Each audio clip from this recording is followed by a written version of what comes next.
Welcome to Riku of Two Reflections. As far as our opening hand goes, we don't really have much ramp in our hand. Yeah, if we don't hit ramp or anything, this is going to be pretty slow start. So let's go and mulligan on this one. And that's going to be a lot of ramp but no lands. Let's go one more mulligan. And that's going to be Triome with Haro and Seedborn. Yeah, I guess we keep on this one. Don't really want to go past that. Let's put two cards on the bottom. Let's go ahead and put Dax Duplicate. And we'll go ahead and put, I think at this point, we'll put Seedborn Muse. It's a little far away from that one. Click OK. And then let's go and lead off with a Triome. There we go. Play that bad boy. Then anything else, pass the turn over to our opponent. So welcome to Riku. Hope you're excited to get some teamer good stuff going on our side of the battlefield. We're playing Riku of Two Reflections. Whenever you cast an instant or sorcery spell, you may play Is It. If you do, you may copy that spell, choosing your targets for the copy. Whenever another non-token creature enters the battlefield under your control, you may pay Simic, and if you do, create a token that's a copy of that creature. So there we go. See what we draw into. At this point, we're kind of looking for lands. Let's go for Kessig Wolf Run, and then at this point, pass the turn. Playing against Nissa, Vastwood Seer. Whenever Nissa enters the battlefield, search your library for a basic forest, reveal it, put it in your hand, shuffle your library. Then whenever a land enters the battlefield under your control, if you have 7 or more lands, Nissa turns into a planeswalker for a +1, reveal the top card of your library. If it's a land, put it onto the battlefield, otherwise into your hand. -2 gets them a 4/4 elemental creature token, legendary. -7, untap up to 6 target lands that become 6/6 elementals until end of turn. Alright, so we run into Wasteland, and yeah, I think at this point, well, with them being, well, I guess technically it doesn't really matter, but yeah, we need to get a couple different basics going on our side of the battlefield. But with this being an instant, we do have Electrolyze online that, well, actually, we're not going to be able to cast Electrolyze. So either way, we'll just go and wait until our opponent's turn and go for this Haro, and then get a couple different color sources on the battlefield and be good to go. So we did cover both commanders. Give a quick shout out to our sponsors, TCG Player. If you go to bit.ly/Jolt MTG, that will apply my affiliate link that allow you to get some cards and help support the channel at the same time. So if you do that, hey, much obliged. Let's go for Haro. At this point, we're just going to go ahead and pop Wasteland, because Kessig Wolf Run is pretty good on this one. So let's get this popped out. Let's grab ourselves a red source and grab ourselves a blue source. There we go. Oh, and excuse me, we could have gone double blue for mana drain on that. But, yeah, for some reason, I thought that they came into play tap. So we could have gone for that mana drain, and that would have helped us power out Riku. But I still kind of like having access to our colors that we need. So anything else, we will pass the turn. So we still have Electrolyze. At the end of the day, if we just need to Electrolyze on our opponent to draw some cards, that'll work out. Or we do have Mana Drain still online and Disallow. And if they're completely tapping out again, oh yeah, we'll go for that Mana Drain in a heartbeat.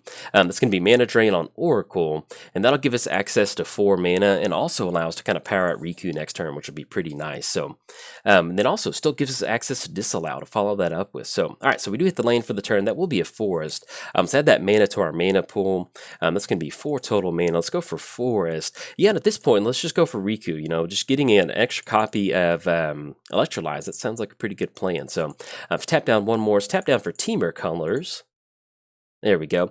We still have access to 4 mana, but we can't make a copy of anything right now. So we'll simply just go and pass the turn over there and kick it back. So also, let's give a quick shout out to MTGOTraders. If you're going to play online, they're your best MTGO local digital gaming store. Be sure to check them out. Also, let's give a quick shout out to Ink Gaming. If you go to inkgaming.com/Jolt, that will apply a coupon code, give you a nice discount, and you can check out the playmat designs that I have over there. Got some pretty cool ones. And last but not least, I started a Patreon. So if you'd like to directly support cool content like this, there's a link down in the description below. But if you're keeping score at home on your scorecard, I feel fairly confident in this that it is officially free time, so let's have some fun. And we'll talk about Riku here in just a second. So it's going to be a Guardian project reveal off of that. It's going to be Forest. Let's get that popped out. Just there we go. So we can kind of see what's going on.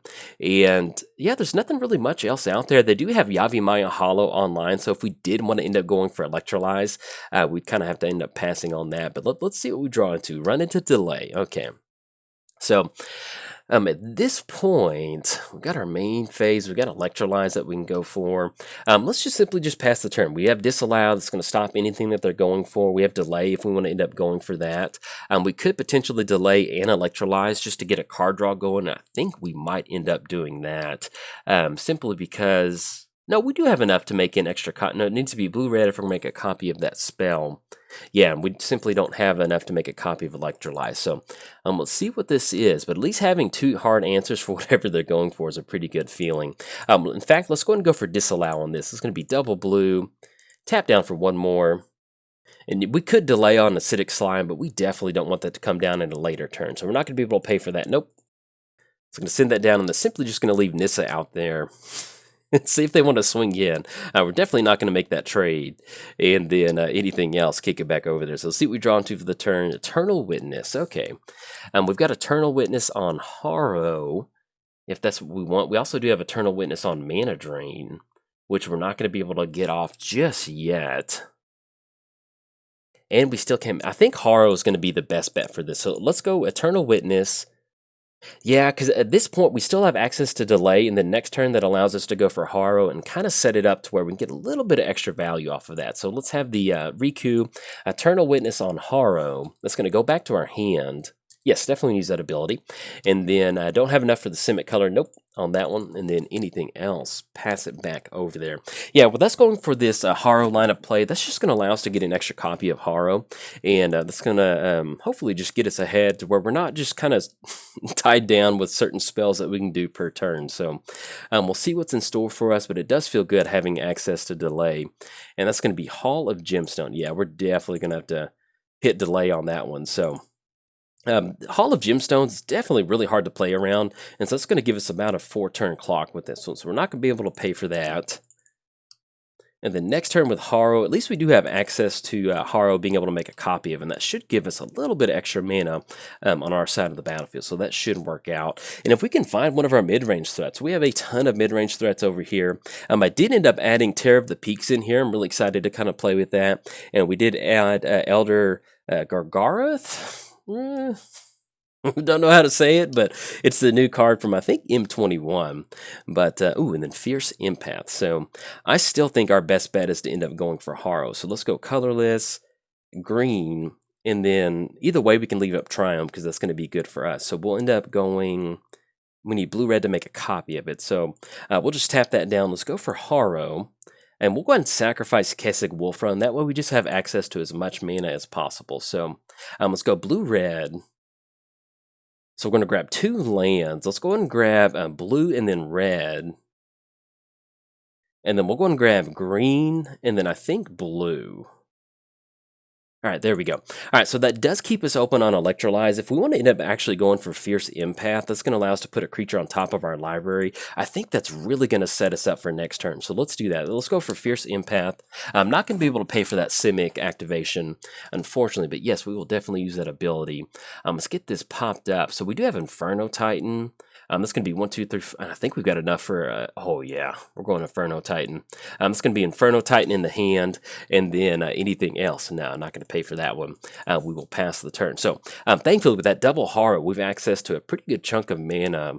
And I think at this point, we'll go and swing in with Eternal Witness, because if they want to trade with Nissa, that is perfectly fine for us. That's going to be them going for, potentially 5 mana next turn to get an extra lane on the battlefield, which we can certainly survive. So, all right, so we make the trade on that, and then anything else, we will pass the turn. Yeah, so we have Inferno Titan. That's going to allow us to make an extra copy of it with the Triome over there.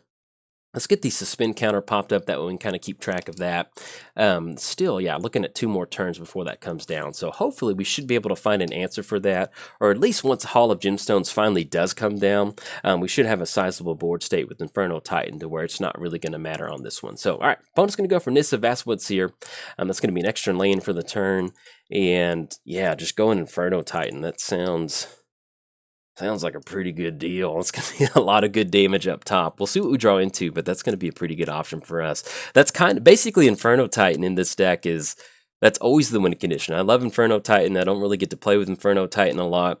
And so being able to make a copy of Inferno Titan, that's always, if you have a certain commander deck, even though it's not the win condition, there's always something that you're trying to check off your fun list. And Inferno Titan is definitely on the fun list. All right, so let's draw into Worldly Tutor.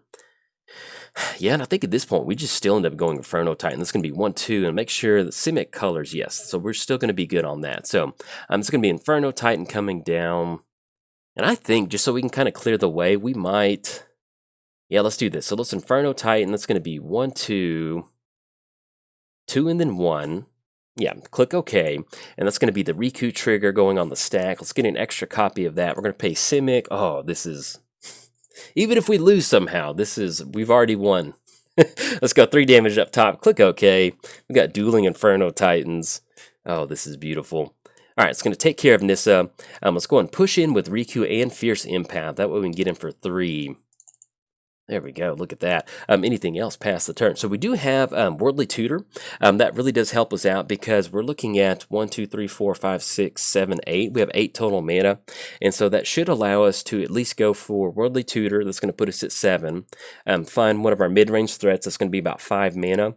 And then make an extra copy of it. So that'll really kind of help us out as far as getting down some sort of value play. And then even then, next turn, we still have double Inferno Titan swinging in. We'll see what our opponent gets down, but since they don't really have a ton of creatures on the battlefield, we don't have to worry about Crater Hoof or anything like that.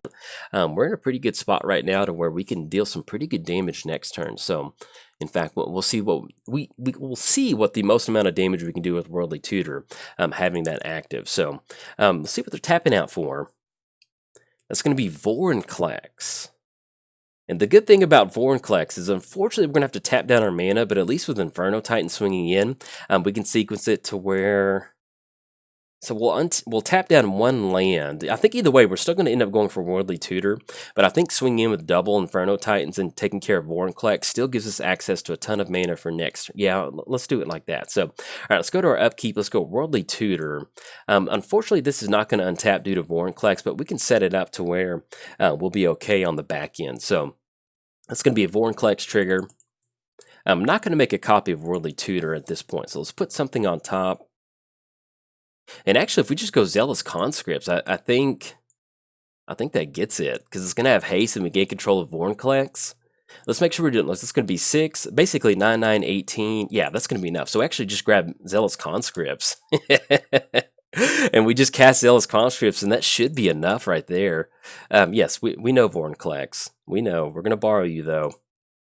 All right, so it's going to be all these Vorinclex triggers. Let's go and always yield to these Vorinclex triggers.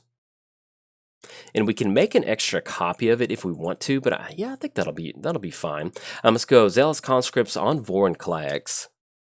Yeah, we might as well. That'll be fun. Yeah, we'll just go and do that. That'll be Simic Colors, making an extra copy of it. And actually, we get to tap down for extra. Oh, yeah. And we'll go ahead and gain control of, I guess, this last little forest over here. There we go. Okay, and that should be good on that one. Click OK. Let's go and swing in with the entire crew. Look at that. Zealous Conscripts coming in. We're going to send everybody in. That's going to be Inferno Titans. It's going to be 6. Oh, yeah. Click OK. Oh, man, it took so long to finally get an Inferno Titan win with this deck. This makes me so happy. All right, we're going to put them down all the way down to 17. We got the entire crew swinging in. That's going to knock them down to... pretty sizable negative number. There we go. Put them down to a negative 11. So good game to our opponent. They had a lot of really good threats out there. You know, thankfully we ran into Mana Drain. We had Disallow. We had Riku coming down. We got to make an extra copy of Inferno Titan. And then that Zealous Conscripts on Vorinclex really allowed us to kind of close the game out. So, hey, huge shout out to Zealous Conscripts. Thank you very much. And if you enjoyed the video, hey, like and subscribe. Thanks. Bye.